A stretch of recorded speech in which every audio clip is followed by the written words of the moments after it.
2024માં cricket સટ્ટા બેટિંગમાં થયેલ રેડમાં Kalol connection બહાર આવ્યું. વિજિલન્સની રેડ કાલોલના તુષાર દિનેશ શાહનું નામ બહાર આવ્યું. ગોધરામાં વર્ષ 2024માં વિજિલન્સ વિભાગ દ્વારા પાડવામાં આવેલી ક્રિકેટ સટ્ટા બેટિંગની રેડના તાર હવે કાલોલ સુધી લંબાયા છે. આ હાઈ પ્રોફાઇલ કેસમાં પોલીસને મોટી સફળતા મળી છે.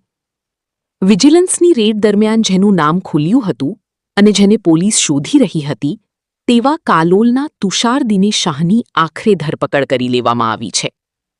અહીં મહત્વની વાત એ છે કે પકડાયેલો આરોપી તુષાર શાહ મજબૂત રાજકીય પીઠબળ ધરાવે છે. તે કાલોલ નગરપાલિકાના માજી ઉપપ્રમુખ અને હાલના મહિલા કોર્પોરેટરનો પતિ છે.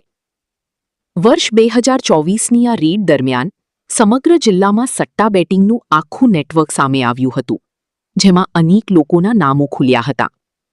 આ સંડોવણી બાદ તુષાર શાહને પોલીસ ચોપડી વોન્ટેડ જાહેર કરવામાં આવ્યો હતો. ચોક્કસ બાતમીના આધારે એસઓજી પોલીસે સપાટો બોલાવીને વોન્ટેડ આરોપી તુષાર શાહને ઝડપી લીધો છે. હાલ આરોપીની ગોધરા એ ડિવિઝન પોલીસ મથકે સોંપવામાં આવ્યો છે, જ્યાં પોલીસ તેના સટ્ટા નેટવર્કના અન્ય તાર ક્યાં ક્યાં જોડાયેલા છે તે અંગે વધુ પૂછપરછ અને કાયદેસરની કાર્યવાહી હાથ ધરી રહી છે.